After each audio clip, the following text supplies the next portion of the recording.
तो गाइस कैसे हैं आप सब लोग। क्रॉनिकल्स ऑफ अ सेंट के एपिसोड 131 के साथ हाजिर हो। तो लास्ट एपिसोड के एंड पे हमने देखा था हमारा वैंगलिन जो होता है वो उस मीटिंग में पहुंच जाता है जहां पर सभी लोग अपने ट्रेजर्स को एक्सचेंज करने वाले हैं। तो एक्सचेंज मीटिंग में पहुंचने के बाद वहां पर बहुत सारे कल्टिवेटर्स होते हैं और उनमें से कल्टिवेटर उन सभी को रूल्स के बारे में बताता है कि यहाँ पर रूल्स बहुत ज्यादा सिंपल होने वाले हैं। सभी कल्टिवेटर्स एक एक करके अपनी अपनी चीजें यहाँ पर सभी के सामने रखेंगे और जो भी उन चीजों में इंटरेस्टेड होगा वो उसकी सेम कीमत की चीजें यहाँ पर बदले में दे सकता है, या फिर उसके पास से जो चीज नहीं है वो यहाँ पर उसे प्रोवाइड करवा सकता है जिसके बदले में यहाँ पर वो चीज मिल जाएगी जो उसे चाहिए होगी। तो मैं सबसे पहले यहाँ पर अपने आइटम्स निकालने वाला हूँ और सबसे पहले वो अपनी चीजें निकाल कर उनके सामने रख देता है और कहता है कि तुम में से जो भी यहाँ पर इनमें से जो चीज पसंद करना चाहता है इसके बदले मुझे यहाँ पर सेम क्वालिटी की या फिर उससे हायर क्वालिटी की जो चीज मुझे चाहिए होगी वो मुझे देकर ये चीजें ले सकता है। तो मैंने वैंगलिन वहां पर वो सारी चीजें देख रहा था और इसी के साथ एक दूसरा मास्टर वहां पर अपने पास से जेड स्लिप्स निकालता और कहता है कि मेरे पास यहाँ पर कुछ जेड्स हैं, इन सभी जेड्स के अंदर कुछ सीक्रेट टेक्निक्स लिखी हुई हैं, कोई ऐसी टेक्निक्स जो कि एंशिएंट समय से यहाँ पर हैं, लेकिन मैं तुम सभी को यहाँ पर तुम्हारी डिवाइन सेंस की मदद से इसको चेक करने नहीं दे सकता, वरना तुम लोग यहाँ पर इस सभी को कॉपी कर सकते हो। इसी वजह से तुम्हें मेरे पर भरोसा करना होगा, तुम्हें यहाँ पर इसके बदले में मुझे हाई क्वालिटी के स्पिरिट स्टोन्स देने होंगे, तभी तुम्हें यहाँ पर ये जेड स्लिप्स मिल सकती है। और उसमें से एक जेड स्लिप जो होती है वो रिस्ट्रिक्शन के बारे में होती है। तुम्हारा वैंगलिन जो होता है उसमें इंटरेस्टेड होता है, जबकि बाकी के सभी लोग कहते हैं कि हमें इनमें से कोई भी नहीं चाहिए क्योंकि ये सारी की सारी हमारे लिए बिल्कुल बेकार है। वो बाकी के सभी लोग वहां पर उसे कह रहे होते हैं कि तुम्हारी जेड किसी काम की नहीं है और इसी के साथ ही उनमें से एक जेड जो होती है उड़ती हुई हमारी वैंगलिन के पास चली जाती है। हमारा वैंगलिन सबसे पीछे खड़ा होता है लेकिन वहां ताकि किसी को पता न चल सके कि किसने यहाँ पर जेड स्लिप को खरीदा और साथ ही अपने पास से 5 डीमंस की कोर जो होती है वो उसे दे देता है और कहता है कि ये लो इसकी कीमत है। और वो बंदा जो होता है वहां पर उसके साथ एक्सचेंज मीटिंग कंप्लीट कर लेता है। हमारा वैंगलिन जो होता है उसके पास से रिस्ट्रिक्शन जेड को अपने पास रख लेता है ताकि उसकी मदद से वो कल को रिस्ट्रिक्शंस परफॉर्म कर सके, क्योंकि उस जेड के अंदर ना सिर्फ वहां पर रिस्ट्रिक्शंस के बारे में डिटेल्स लिखी होती है बल्कि एंशिएंट ट्रांसफर अरे फॉर्मेशंस के बारे में भी लिखा होता है कि उनको कैसे बनाया जाता है या फिर उनको कैसे रिपेयर किया जाता है।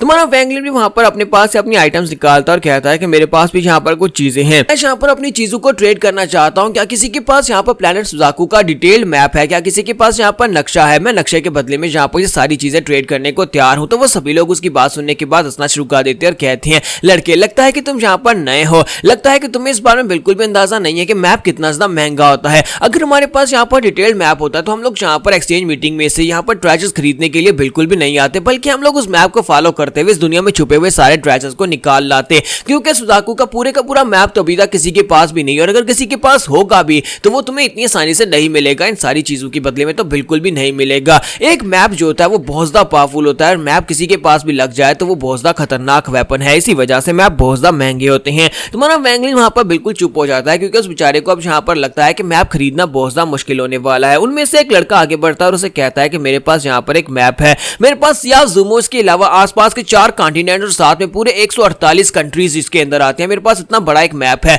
लेकिन इससे बड़ा मैप मेरे पास नहीं है। अगर तुम चाहो तो मैं यहाँ पर तुम्हें मैप दिखा सकता हूँ लेकिन जहाँ पर नहीं। क्या हम लोग यहाँ पर से बाहर प्राइवेट में मिल सकते हैं? तो वैंगलिन कहता है हाँ क्यों नहीं, और उसके बाद प्राइवेट में उनकी मीटिंग को अरेंज करवाया जाता है उसी पवेलियन में। यहाँ पर हमारा वैंगलिन रुका होता है, उसी पवेलियन के कोर्टयार्ड में वो बंदा आकर रुका होता है, हमारे वैंगलिन को वहां पर भेजा जाता है। तो वैंगलिन वहां पर जाता है और उसे कहता है कि मुझे माफ करना, मैंने यहाँ पर तुम्हें इंतजार करवा दिया। तो वो उसे कहता है कोई बात नहीं फेलो कल्टिवेटर, यहाँ पर इस प्लेस की सीनरी बहुत ज्यादा अच्छी है। तो वैंगलिन कहता है हाँ क्यों नहीं। फिर साथ ही वो उसकी तरफ देखता है और कहता है कि तुम मुझे अपना नाम तो बताओ। तुम्हारा वैंगलिन उसे अपना नाम बताता है, उसे अपना नाम बताता है कि मेरा नाम जू वूडी है। तुम्हारा वैंगलिन उसकी तरफ देखकर कहता है कि मुझे ऐसा लगता है जैसे मैं तुम्हें पहले कभी मिल चुका हूं। तो वो कहता है नहीं मैं यहाँ पर पहले तुम्हें कभी नहीं मिला। तो वैंगलिन कहता है हाँ हो सकता है कि तुम्हारी शक्ल मेरे दोस्त से बहुत ज्यादा मिलती जुलती हो। और उसका फेलो कल्टिवेटर जू वूडी भी काफी ज्यादा खुश हो जाता है और साथ ही अपने पास से मैप निकालता और कहता है कि ब्रदर ये लो, मैं तुम्हारे सामने यहाँ पर मैप को ओपन करूंगा, तुम इस मैप को देख लो कि ये तुम्हारे काम का है या नहीं, और उसके बाद हम लोग यहाँ पर कीमत की बात करेंगे। और इसी के साथ वो मैप को ओपन करके उसके सामने रख देता है। तुम्हारा वैंगलिन जो होता है इस मैप को वहां पर गौर गौर से देख रहा होता है क्योंकि उसे सियाफ ज़ूमो के अंदर से बाहर निकलकर ये नहीं पता होता कि उसे कौन सी डायरेक्शन में जाना और कहां पर कंट्री ऑफ जू है।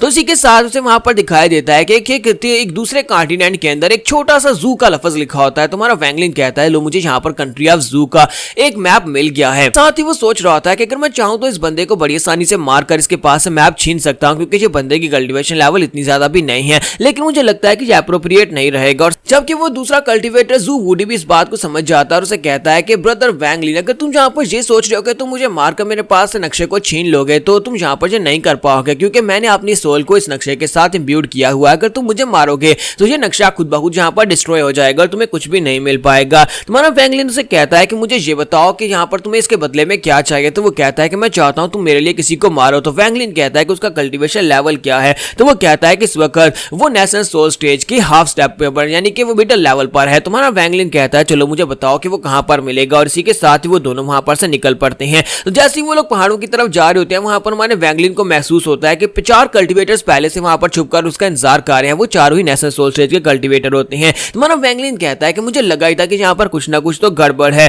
तुम्हारा वैंगलिन वहां पर पहुंचने के बाद कहता है कि जो बहुत ही बुरा है, अगर तुम लोग यहाँ पर अपने किलिंग इंटेंट को रिलीज नहीं करते तो मुझे पता भी नहीं चलता कि तुम लोग यहाँ पर छुपे हुए हो, लेकिन अफसोस कि तुमने पहले अपने किलिंग इंटेंट को रिलीज कर दिया। तो इसके साथ ही ज़ू मूडी से कहता है कि ब्रदर वैंग इस बात का क्या मतलब है, तुम कुछ गलत समझ रहे हो। तुम्हारा वैंगलिन कहता है तुम्हारा खेल खत्म हुआ, और इसी के साथ हमारा वैंगलिन वहीं पर से अपनी एक्सट्रीम कॉन्शियसनेस को यूज करते हुए उसके ऊपर अटैक करता है और ज़ू मूडी को सबसे पहले मार देता है, और उसके पास है नक्शा और उसका होल्डिंग बैग भी ले लेता है। साथ ही बाकी के चारों कल्टीवेटर्स भी वहां पर से निकल कर आ जाते हैं। तुम्हारा वैंगलिन कहता है कि तुम लोगों को क्या लगा था कि तुम लोग अपनी नेशनल सोल स्टेज बना चुके हो, लेकिन इसके बावजूद तुम लोग यहाँ पर अर्ली स्टेजेस में और तुम बहुत ज्यादा कमजोर हो, मेरे सामने तुम्हारी कोई वैल्यू नहीं है। और साथ ही हमारा वैंगलिन उन तीनों के ऊपर, उन चारों के ऊपर भी अटैक करता है, अपनी एक्सट्रीम कॉन्शियसनेस को यूज करते हुए उन चारों को भी मार देता है, और साथ ही उन सभी की कोर उनकी बॉडी के अंदर से निकाल लेता है, और साथ ही उनकी नेशनल सोल्स को भी निकाल लेता है। तो वैंगलिन वहीं पर बैठकर कल्टीवेट करना स्टार्ट करता है और कहता है कि मैंने यहाँ पर अपनी एक्सट्रीम कॉन्शियसनेस को यूज किया है, जितनी बार मैं एक्सट्रीम कॉन्शियसनेस को यूज करता हूँ उतनी बार मेरी नेशनल सोल की जो पावर है वो यूज होती है, जिसकी वजह से वो काफी कम रह जाती है।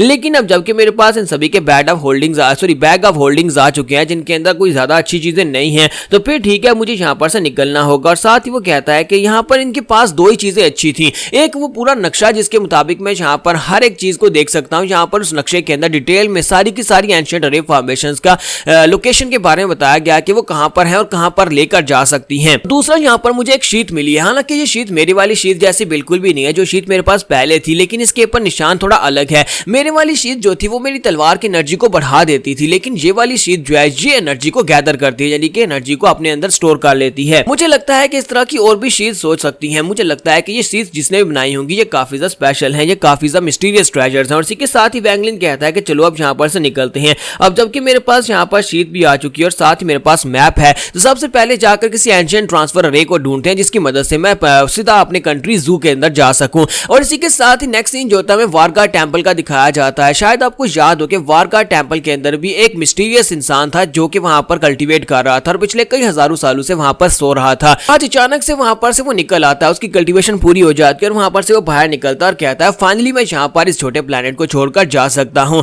अब मैंने यहाँ पर अपनी कल्टीवेशन को कंप्लीट कर लिया है, लेकिन अभी मैं इतना स्ट्रांग नहीं हुआ कि मैं अपने आप से यहाँ पर प्लेनेट को छोड़कर जा सकूं। साथ ही वो अपनी कमर के ऊपर लटके अपने बैग की तरफ देखता है और कहता है कि ये क्या, मेरा बैग ऑफ होल्डिंग कहाँ पर चला गया, क्योंकि उसके बैग ऑफ होल्डिंग के अंदर कुछ ऐसी चीजें होती है जिनकी मदद से वो यहाँ पर से जा सकता है। तो वो कहता है लगता है कि यहाँ पर किसी ने मेरे बैग को चोरी कर लिया, और वो अपने डिवाइन सेंस को यूज करता है। उसे पता चलता है कि वैंगलिन के पास उसका बैग है, तो वो कहता है किसी बच्चे ने मेरा बैग चोरी किया है। उसे क्या लगता है कि वो मेरा बैग चोरी करके यहाँ पर से आसानी से मुझसे बच जाएगा। यहाँ पर हमारे वैंगलिन का एक और दुश्मन निकल आया, तो क्या अपने बैग ऑफ होल्डिंग के लिए वो वैंगलिन से फाइट करेगा, क्योंकि ये वाला कल्टीवेटर काफी ज्यादा पावरफुल लग रहा है। एपिसोड की एक्सप्लेनेशन अच्छी लगी हो तो कमेंट करके जरूर बताइएगा, वीडियो को लाइक करना मत भूलिएगा। Thank you.